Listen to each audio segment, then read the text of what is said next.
आईच्या एका खोट्याने माझं आयुष्य बदललं.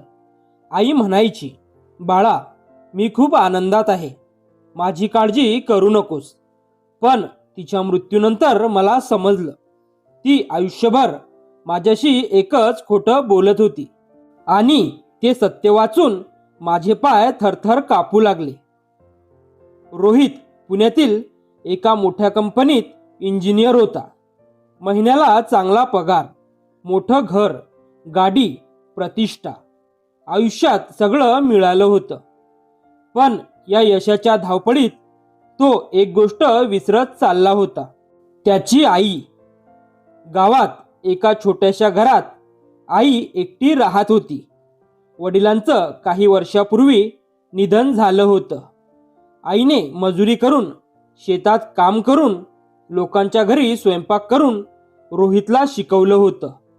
रोहित लहान असताना आई स्वतः उपाशी राहायची, पण त्याला गरम भाकरी आणि भाजी खाऊ घालायची. एकदा शाळेत सहलीसाठी 500 रुपये लागणार होते. रोहित रडत म्हणाला, आई, मला पण जायचं आहे. दुसऱ्या दिवशी आईने त्याच्या हातात पैसे ठेवले. तेव्हा रोहितला वाटलं होतं की आईकडे पैसे होते. पण आजीने एकदा सांगितलं होतं, तुझ्या आईने ते पैसे आणण्यासाठी तिच्या लग्नातल्या बांगड्या विकल्या होत्या. रोहितला तेव्हा त्याचं महत्त्व समजलं नव्हतं. काळ पुढे गेला. रोहित मोठा झाला. शहरात नोकरी लागली. सुरुवातीला तो दर महिन्याला गावाला जायचा. मग 2 महिन्यांनी, नंतर 6 महिन्यांनी आणि नंतर वर्षातून फक्त एकदाच. आई रोज फोन करायची, बाळा, जेवलास ना? हो आई. थकलास का? हो. बरं, काळजी घे. एवढंच. एक दिवस आई म्हणाली, रोहित, या रविवारी जमलं तर ये ना, घर खूप रिकामं वाटतं. रोहित म्हणाला, आई, कंपनीत खूप काम आहे, पुढच्या महिन्यात येतो. आई हसली, काही हरकत नाही बाळा, काम आधी. फोन कट झाला. त्या रात्री आई बराच वेळ दारात बसून राहिली. प्रत्येक गाडीचा आवाज ऐकून तिला वाटायचं, कदाचित माझा रोहित आला असेल. पण प्रत्येक वेळी निराशाच. तिने हळूच देवघरात दिवा लावला आणि म्हणाली, देवा, माझ्या मुलाला खूप मोठं कर. मला भेटला नाही तरी चालेल. 2 दिवसांनी सकाळी ऑफिसमध्ये असताना रोहितचा फोन वाजला. गावातील सरपंच बोलत होते, रोहित, धीर धर, तुझी आई झोपेतच देव घरी गेली. रोहितच्या हातातून मोबाईल खाली पडला. तो वेड्यासारखा गावाकडे निघाला. घरात पोहोचल्यावर आई शांत झोपल्यासारखी दिसत होती. चेहऱ्यावर समाधान होतं. जणू ती अजूनही म्हणत होती, मी आनंदात आहे. अंत्यसंस्कार संपले. सगळे निघून गेले. घरात फक्त शांतता उरली. शेजारच्या काकूंनी कपाटातून एक जुनी डायरी काढली. रोहित, ही तुझ्या आईने तुझ्यासाठी ठेवली होती. त्याने डायरी उघडली.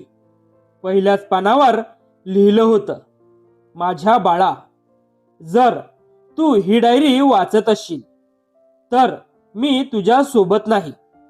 पण रडू नको, मला तुझा अभिमान आहे. रोहितच्या डोळ्यातून अश्रू वाहू लागले. पुढच्या पानावर लिहिलं होतं, मी तुला आयुष्यभर एक खोटं सांगितलं. मी नेहमी म्हणायचे की मी आनंदात आहे, पण खरं म्हणजे रोज तुझी वाट पाहायची. दाराबाहेर बसून प्रत्येक गाडीचा आवाज ऐकायचे. प्रत्येक सणाला तुझ्यासाठी पुरणपोळी करायची आणि रात्री तीच पुरणपोळी देवाला ठेवून रडायचे. रोहितचा हुंदका फुटला. डायरीत प्रत्येक महिन्याची नोंद होती. 12 जानेवारी. आज रोहितचा फोन आला. 2 मिनिटं बोलला, आज माझा दिवस छान गेला. 28 मार्च. आज पूर्ण दिवस फोन आला नाही. कदाचित कामात असेल. 15 ऑगस्ट, आज त्याचा वाढदिवस. मी त्याच्या आवडीचा शिरा केला. तो आला नाही, पण देवाला नैवेद्य दाखवला. शेवटच्या काही पानांवर अक्षरं थरथरत होती. बहुतेक आई आजारी असताना लिहिली होती. डॉक्टर म्हणतात माझ्याकडे फार वेळ नाही, पण रोहितला सांगू नका असं मीच सांगितलं. तो त्याचं काम सोडून येईल आणि मला त्याचं भविष्य अडवायचं नाही. रोहित मोठ्याने रडू लागला. शेवटच्या पानावर एक पत्र होतं. बाळा, आयुष्यात मोठा हो, पण इतका मोठा होऊ नकोस की तुझ्या माणसांसाठी वेळच उरणार नाही. पैसा पुन्हा कमवता येतो, पण आई बाबा पुन्हा मिळत नाहीत. आणि हो, मी कधीच आनंदात नव्हते. माझा आनंद फक्त तुझ्यात होता. त्या रात्री रोहितला झोप लागली नाही. त्याने स्वतःला एकच प्रश्न विचारला, मी खरंच यशस्वी आहे का? दुसऱ्या दिवशी त्याने एक निर्णय घेतला. गावात आईच्या नावाने माऊली वृद्धसेवा केंद्र सुरू केलं. ज्या वृद्धांना मुलं भेटायला येत नव्हती त्यांच्यासाठी दर रविवारी जेवण, औषधं आणि गप्पांचा कार्यक्रम सुरू केला. तो प्रत्येक वृद्धाजवळ बसायचा, त्यांचं बोलणं ऐकायचं. कारण आता त्याला कळलं होतं, एकटेपणाचं दुःख पैशांनी भरून निघत नाही. एका दिवशी एका आजींनी त्याचा हात धरला आणि म्हणाल्या, बाळा, तू दर आठवड्याला येतोस. आमची मुलं तर वर्षानुवर्षे आली नाहीत. रोहितच्या डोळ्यात पुन्हा पाणी आलं. तो मनात म्हणाला, आई, तुझ्यासाठी वेळ काढू शकलो नाही, पण आता प्रत्येक आईमध्ये तुला शोधतो. आई वडील नेहमी आम्ही ठीक आहोत असं म्हणतात, पण त्यांच्या त्या एका वाक्यामागे किती एकटेपणा लपलेला असतो हे आपण उशिरा समजतो.